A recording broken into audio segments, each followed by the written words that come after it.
மகாநதி அடுத்த வர எபிசோடில் என்ன நடக்க போகுது அப்படிங்கிறத பற்றி பார்க்கலாம். அதுக்கு முன்னாடி நம்மளோட சேனலை சப்ஸ்கிரைப் பண்ணாமல் பார்க்குற எல்லாருமே மறக்காமல் சப்ஸ்கிரைப் பண்ணிவிட்டு பாருங்கள். ஏற்கனவே பார்த்தீங்க அப்படின்னா காவேரியை அவங்க அம்மா விஜய்கிட்டேருந்து பிரித்து கூட்டிகிட்டு போயிட்டாங்க.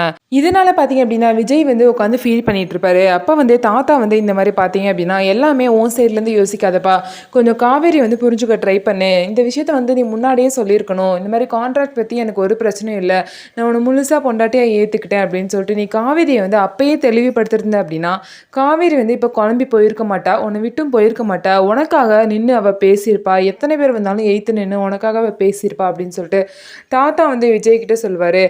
தாத்தா அவ்வளோ தூரம் பேசினதுக்கப்புறம் விஜய் நம்ம என்ன தப்பு பண்ணியிருக்கோம் அப்படிங்கிறது விஜய்க்கு நல்லாவே புரியும். அதுக்கப்புறம் பார்த்தீங்கன்னா என் மேலே தான் எல்லா தப்பும், நல்லா வேணும் எனக்கு அப்படின்னு சொல்லிட்டு விஜய் அவரே அடிச்சுட்டு அழுவார். இதுக்கப்புறம் பார்த்தீங்க அப்படின்னா நான் பண்ண தப்பை நானே சரி பண்ணுறேன் அப்படின்னு சொல்லிட்டு நான் போய் காவேரியை கூட்டிகிட்டு வரேன் தாத்தா அப்படின்னு சொல்லிட்டு விஜய் கிளம்பி போவார். விஜய் காவேரி நீ கூப்பிட்டா வருவாளாப்பா அப்படின்னு சொல்லிட்டு தாத்தா கேட்குறாரு. நான் கூப்பிட்ட உடனே வருவார் அப்படிங்கிற நம்பிக்கையிலையும் பார்த்தீங்க அப்படின்னா விஜய் காவேரி வீட்டுக்கு போய் காவேரி கூப்பிட்றதுக்காக போயிடுவார். அங்கே போய் குமரன் வீட்டுக்குள்ளே விடாமல் பிரச்சனை பண்ணுவார். எதுக்கு நீங்கள் நீங்கள்லாம் வரக்கூடாது, எங்கள் பொண்ணெல்லாம் உங்ககிட்ட பேச விட மாட்டோம், கிளம்பு அப்படின்னு சொல்லிட்டு விஜய் கிட்ட குமரன் பிரச்சனை பண்றாரு. இதே மாதிரி சாரதாவும் பார்த்தீங்க அப்படின்னா விஜய் கிட்ட அதான் என் பொண்ணு காசு வாங்கினதுக்கு நடிச்சு கொடுத்துடலாம், அப்புறம் எதுக்கு இங்கே வரீங்க அப்படின்னு சொல்லிட்டு விஜய் மூஞ்சில் அடித்த மாதிரி பேசுகிறாங்க.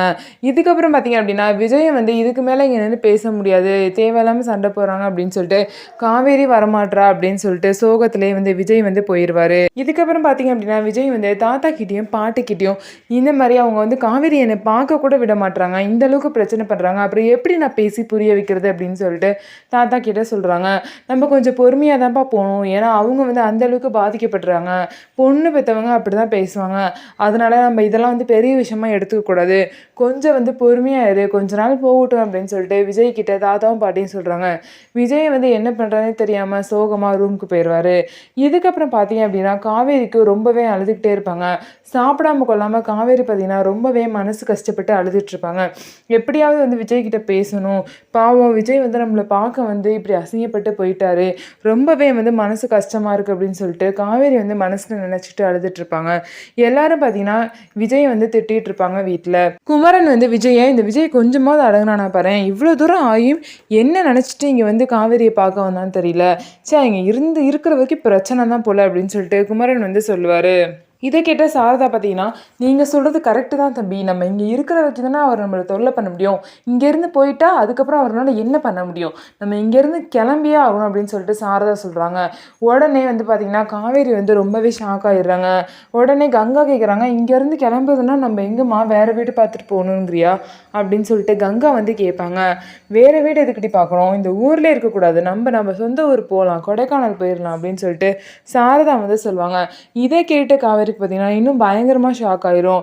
இங்கே இருக்கப்பயே நம்மள்ட்ட விஜய் பேச விட மாட்டாங்க, பார்க்க விட மாட்டாங்க, கொடைக்கானலாம் போயிட்டா சுத்தமாக நம்ம விஜய் கூட சேரவே முடியாது அப்படின்னு சொல்லிட்டு காவேரி நினச்சி அழுகுறாங்க. எப்படியாவது இந்த விஷயத்தை விஜய் கிட்ட சொல்லணும், சொல்லி அதுக்குள்ளே விஜய் கூட எப்படியாவது நம்ம சேர்ந்துடணும் அப்படின்னு சொல்லிட்டு காவேரி நினைக்கிறாங்க. அதனால என்ன பண்ணுறாங்க அப்படின்னா காவேரி எல்லாரும் தூங்குனதுக்கப்புறம் இந்த மாதிரி எப்படியாவது விஜய் கிட்ட பேசணும் அப்படின்னு சொல்லிட்டு நினைக்கிறாங்க.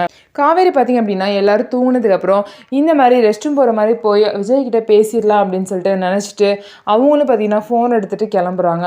காவேரி பார்த்தீங்க அப்படின்னா ஃபோன் யாராவது பார்த்துருவாங்க அப்படின்னு சொல்லிட்டு அவங்க ட்ரெஸ்ஸில் மறைச்சி இப்படி ஷாலில் மறைச்சி வச்சுக்கிட்டு ரெஸ்ட் ரூம் போகிற மாதிரி எந்திரிச்சு போகிறாங்க. கரெக்டாக கதவு கிட்டே போகிறப்ப பாட்டி பார்த்துடுறாங்க. காவேரி எங்கே போகிற அப்படின்னு சொல்லிட்டு கேட்குறாங்க. பாட்டி நான் ரெஸ்ட் ரூம் தான் போகிறேன் பாட்டி, வந்துடுறேன் அப்படின்னு சொல்லிட்டு காவேரியும் போகிறாங்க. நான் வேணால் வரட்டுமா அப்படின்னு சொல்லிட்டு பாட்டி கேட்குறாங்க. அதெல்லாம் ஒன்றும் வேணாம் பாட்டி, நான் போயிட்டு வந்துடுறேன் அப்படின்னு சொல்லிட்டு காவேரி போகிறாங்க. ஐயோ எப்படியாவது வந்துட்டோம் அப்படின்னு சொல்லிட்டு காவேரியும் தனியாக போயிட்டு இந்த மாதிரி விஜய்க்கு கால் பண்ணுறாங்க. விஜய் பார்த்திங்கன்னா எடுக்கவே இல்லை. 2 தடவை கால் பண்ணி பார்த்திங்கன்னா விஜய் தூங்கிட்டு இருக்கறனால விஜய் ஃபோனை எடுக்கவே இல்லை. அதுக்கப்புறம் என்ன இந்த நேரத்தில் கால் வருதுன்னு சொல்லிட்டு சும்மா யதார்த்தமாக ஃபோன் எடுத்து இப்படி பார்க்குறாரு. காவேரியோட நம்பர். அதை பார்த்தோன்னே விஜய்க்கு பார்த்தீங்கன்னா ரொம்பவே சந்தோஷமாக ஆயிடுச்சு. அதே நேரத்தில் அப்படியே ரொம்பவே பார்த்தீங்கன்னா ஹார்ட் பீட்லாம் வேகமாகுது. என்ன காவேரி கால் பண்ணுறா அது இந்த நேரத்தில் அப்படின்னு சொல்லிட்டு விஜய் வேகமாக காலை அட்டன் பண்ணி பேசுகிறாரு. சொல்லு காவேரி சொல்லு அப்படின்னு சொல்லிட்டு விஜய் வந்து சொல்கிறாரு. என்னை புரிஞ்சுக்காம நீ இப்படி என்னை விட்டுட்டு போயிட்டே காவேரி அப்படின்னு சொல்லிட்டு விஜய் வந்து காவேரி கிட்ட பேசுகிறாரு. நான் யாருக்கும் தெரியாமல் தான் உங்கள்கிட்ட பேசிகிட்ருக்கேன். நான் பேசுகிறத மட்டும் கொஞ்சம் கேளுங்க. நான் உங்களை புரிஞ்சுக்காம போனேன்னு இல்லை, நீங்கள் தான் என்னை வீட்டை விட்டு வெளியே அனுப்பணும்னு சொல்லிட்டு இருந்தீங்க. அதே மாதிரி நடந்துருச்சு. இப்போ நீங்கள் சந்தோஷமாக இருக்கீங்களா அப்படின்னு சொல்லிட்டு காவேரி வந்து கேட்குறாங்க. விளையாடாத காவேரி, நான் உன்னை விட்டு எப்படி இருக்க போகிறேன்னே தெரியாமல் முழிச்சிட்ருக்கேன். நீ இந்த நேரத்துலக்குள்ளே விளையாண்டுட்ருக்க அப்படின்னு சொல்லிட்டு விஜய் வந்து பேசுவார். அதுக்கு காவேரி வந்து சொல்லுவாங்க, நீங்கள் தானே வார்த்தைக்கு வார்த்தை என்னை வீட்டை விட்டு போகணும், கிளம்பணும், எனக்கு டிவோர்ஸ் கொடுக்க போகிறேன், என்னை வீட்டில் போய் விட போகிறேன் அப்படின்னு சொல்லிட்டு இருப்பீங்க. அதே மாதிரி நடந்துருச்சு, அதனால தான் நான் கேட்டேன் அப்படின்னு சொல்லிட்டு காவேரியும் சொல்லுவாங்க. அதெல்லாம் ஒன்றுமே இல்லை காவேரி, அதெல்லாம் வந்து உன்கிட்ட நான் விளையாண்டது எல்லாமே சும்மா உன்கிட்ட உனக்கு சர்ப்ரைஸ் கொடுக்கணும் அப்படிங்கிறதுக்காக உன்னை வச்சு நான் ஒரு கேம் விளாண்டேன். மற்றபடி இந்த மாதிரி எந்த விஷயமே கிடையாது. நீ என்னோட பொண்டாட்டிடி, உன்னை எப்படி நான் வீட்டிலேருந்து வெளியே போக சொல்லுவேன் அப்படின்னு சொல்லிட்டு விஜய் வந்து காவேரி கிட்ட சொல்வார். இதை கேட்ட காவேரிக்கு பார்த்தீங்கன்னா ரொம்பவே சந்தோஷமாயிரும். பொண்டாட்டி அப்படிங்கிற வார்த்தையை கேட்டோடனே காவேரிக்கு ரொம்பவே சந்தோஷமாயிரும். விஜய் மனசில் நம்ம தான் இருக்கோம் இன்னும் அப்படின்னு சொல்லிட்டு காவேரிக்கு வந்து அந்த நினப்பு வரும்.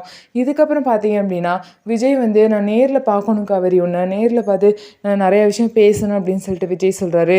அதுக்கெல்லாம் இப்போ சுத்தமாக முடியவே முடியாது. நானே எங்கள் வீட்டில் யாருக்கும் தெரியாமல் தான் ஃபோன் பேசிகிட்ருக்கேன். அப்படி இருக்கும்போது நேரில் பார்க்குற விஷயம்லாம் நீங்களே பார்த்தீங்களே, நீங்கள் நேரில் வந்து பார்க்குறப்ப எவ்வளோ பிரச்சனை பண்ணாங்க அப்படின்ட்டு. அதே மாதிரி தான் இனிமேல் நடக்கும். நேரில் பார்க்குறது தான் நடக்காத விஷயம். அது மட்டும் இல்லாமல் எங்கள் அம்மா வந்து கொடைக்கானல் போகலாம் அப்படின்னு சொல்லிட்டு பேசிகிட்டு இருக்காங்க. இங்கே இருக்கும்போதே நம்ம 2 பேருமே பேச விட மாட்றாங்க. அங்கெல்லாம் போயிட்டு சுத்தமாக நம்ம பார்க்க கூட முடியாது. எனக்கு அதை நினச்சா ரொம்ப பயமாக இருக்குது விஜய் அப்படின்னு சொல்லிட்டு காவேரி வந்து விஜய் கிட்ட சொல்கிறாங்க. இதை கேட்ட விஜய்க்கு பார்த்தீங்கன்னா ஒரே ஷாக் ஆயிடுச்சு. என்னது கொடைக்கானலா, என்ன சொல்கிற காவேரி, ஏன் திடீர்னு இந்த முடிவு பண்ணீங்க அப்படின்னு சொல்லிட்டு கேட்குறாங்க. அதுக்கு காவேரி, இல்லை எங்கள் அம்மா தான் அந்த மாதிரி நம்ம சொந்த ஊருக்கு கொடைக்கானலுக்கே போயிடலாம், இங்கே இருக்க வரைக்கும் என்னை நீங்கள் பார்க்க வருவீங்க அப்படின்னு சொல்லிட்டு தான் இந்த மாதிரி ஒரு முடிவை எடுத்திருக்காங்க அப்படின்னு சொல்லிட்டு காவேரி வந்து விஜய்கிட்ட சொல்லுவாங்க. எதுக்காக உங்கள் அம்மா இந்த மாதிரிலாம் பண்ணுறாங்க, கொஞ்சம் கூட என்னை புரிஞ்சுக்கணுங்கிற ஒரு எண்ணம் கூட உங்களுக்கு வரமாட்டுது, நான் அப்படி என்ன பெரிய தப்பு பண்ணிட்டேன் அப்படின்னு சொல்லிட்டு விஜய் வந்து காவேரியை பார்த்து கேட்குறாரு. என்ன தான் வந்து நம்ம பேசினாலும் நம்ம கான்ட்ராக்ட் போட்டது வந்து ரொம்ப தப்பான விஷயந்தான். அதை வந்து தெரிஞ்சோன்னே எல்லாம் இப்படி தான் ரியாக்ட் பண்ணுவாங்க. தாத்தாக்கு தெரிஞ்சோடனே தாத்தா எந்த மாதிரி ரியாக்ட் பண்ணான்னு உங்களுக்கு தெரியாதா? அப்படி இருக்கும்போது ஒரு பையன் உங்கள் வீட்டிலே இந்த மாதிரி ரியாக்ட் பண்ணும்போது எங்கள் வீட்டில் வந்து எந்த மாதிரிலாம் பண்ணுவாங்கன்னு கொஞ்சமாவது நீங்கள் யோசித்து பார்த்துருக்கணும்ல. அப்படி இருக்கப்போ நீங்கள் வந்து என்கிட்டயே ஒழுங்காக சொல்லாமல் என்னையும் ரொம்பவே ஒரு குழப்பத்தில் வச்சுருந்தீங்க. என்னாலையும் வந்து தெளிவாக அங்கே பேச முடியல. எங்கள் வீட்டில் வந்து கேள்வி கேட்குறப்ப என்னால் உங்களுக்கு சப்போர்ட்டாகவும் அந்த நேரத்தில் பேச முடியல. ஏன்னா அந்த மாதிரி ஒரு சூழ்நிலைலாம் நீங்கள் என்னை வச்சுருந்தீங்க அப்படின்னு சொல்லிட்டு காவேரி சொல்கிறாங்க. இதை கேட்ட விஜய் பார்த்தீங்கன்னா, ஆமாம் காவேரி, நான் பண்ணது ரொம்பவே தப்பு தான், என்னை மன்னிச்சிரு, நான் பண்ணது எல்லாமே தப்பு தான், நான் உன் சைட்லேருந்து யோசிக்காமல் எல்லாத்தையும் வந்து நான் என் சைட்லேருந்து யோசிச்சுட்டேன், என்னை மன்னிச்சிரு காவேரி அப்படின்னு சொல்லிட்டு காவேரி கிட்ட மன்னிப்பு கேட்குறாரு விஜய். இதுக்கப்புறம் பார்த்தீங்க அப்படின்னா பாட்டி வந்து என்ன காவேரி என்ன வரல அப்படின்னு சொல்லிட்டு காவேரி அப்படின்னு சொல்லிட்டு கத்துறாங்க. உடனே காவேரியும் விஜய் கிட்ட, ஐயோ பாட்டி கூப்பிட்றாங்க, ரொம்ப நேரம் ஆச்சுன்னா என் மேலே டவுட் வந்துடும், நான் போகிறேன் அப்படின்னு சொல்லிட்டு விஜய் கிட்ட சொல்கிறாங்க.